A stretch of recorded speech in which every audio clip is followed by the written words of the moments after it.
Let's talk about the difference between someone who's a narcissist and somebody who's borderline.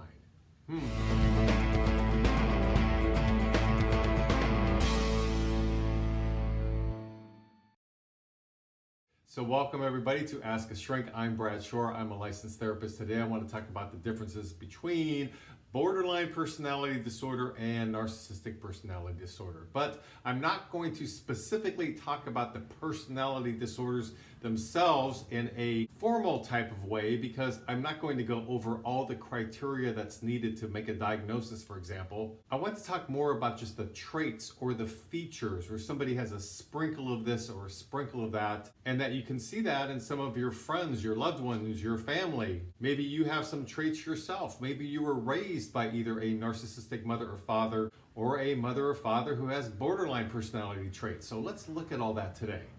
So first off, borderline and narcissism share many common similarities. That's why when you look at personality disorders, if you're actually making a diagnosis, they're both in what's called cluster B. Cluster B are personality disorders that share very similar traits. For people who have an actual personality disorder diagnosis, their thoughts, their feelings, their reactions, their everyday movements, their paradigm, how they live are a lot more intense. It's who they are, the essence of who they are. That's what a personality disorder is. And again, today I'm going to talk about just more of the features or the traits that we see more commonly in everyday life. So although I'm going to focus on the differences, we'll start by saying, once again, there are so many similarities. There's a general disregard for other people's feelings. They don't care very much how their behavior is affecting or impacting other people. They usually display very over-the-top, dramatic, sort of a high-maintenance person who has a lot of energy going into being over-dramatic.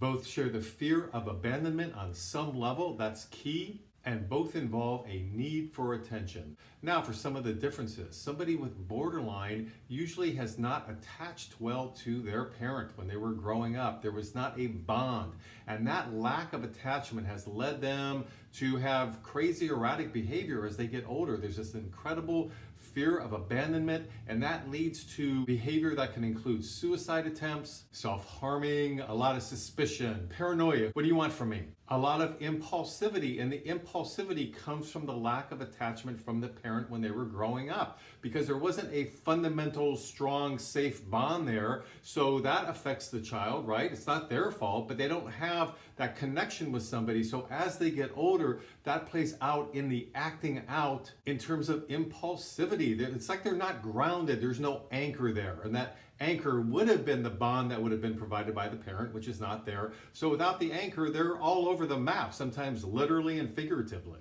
They're one way one day, a different way the next. In fact, it's an unstable image of themselves. Therapists are very used to this in terms of working with borderlines. They may come in some sessions and be in love with us. We're the best therapists. There's just nothing we can do wrong. And then we'll see them a couple sessions later and they hate us. You're the worst therapist. I wish I'd never met you. So there's the extremes in behavior. And if they do like somebody or want some attention, they can be extremely clingy and very dependent acting in their behavior. Now with the narcissistic traits, it's about creating the illusion and keeping the illusion that you are all together and you are better than. So it's more about the huffing and puffing oneself up and maintaining that illusion.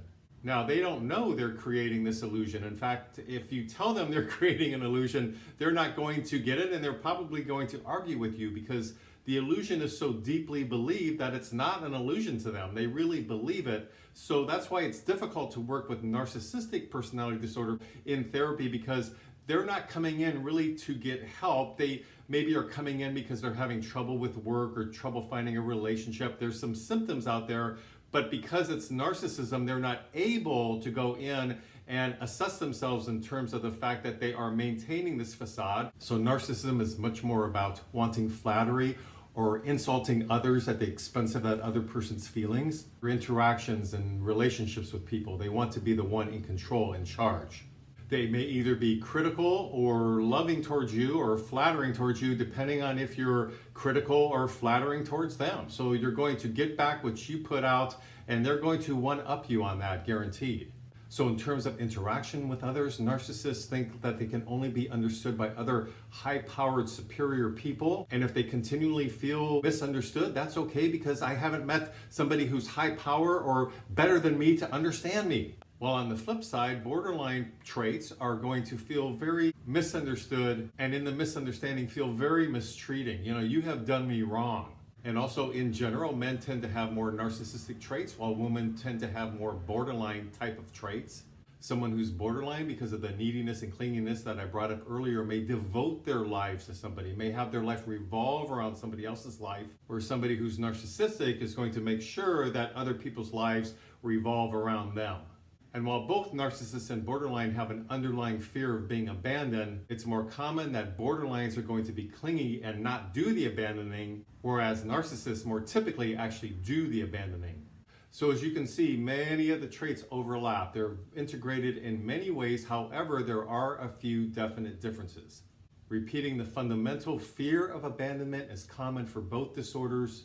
But again, narcissists, their way of dealing with that fear is to be the ones who do the abandoning. And for borderlines, they generally are going to turn into a helpless heap of need and cling even more so as a way to not deal with that fear.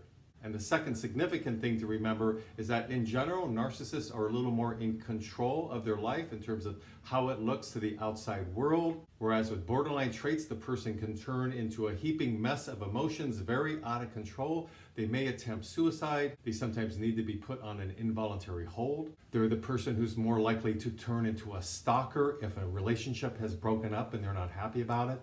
But the most important thing to remember is we need to have empathy for anybody, any disorder going through these kinds of symptoms, because it comes from a very lonely, sad place. It comes from some sort of childhood trauma usually. It's left a deep wound in the person. They feel very empty. There's a huge void there. And as they mature and get older, they don't know what to do with that void. So it plays out in the ways I just described. So I hope that's been somewhat helpful in describing the differences between the two. Again, they overlap so much and there's so many similarities, it's hard for people to unthread it, but I hope this was a bit helpful. Please leave me some comments below if there's anything you'd like to say or contribute. Please subscribe to my mental health YouTube channel if you like these kind of videos. And until next week, this is Brad Shore signing off from Ask a Shrink.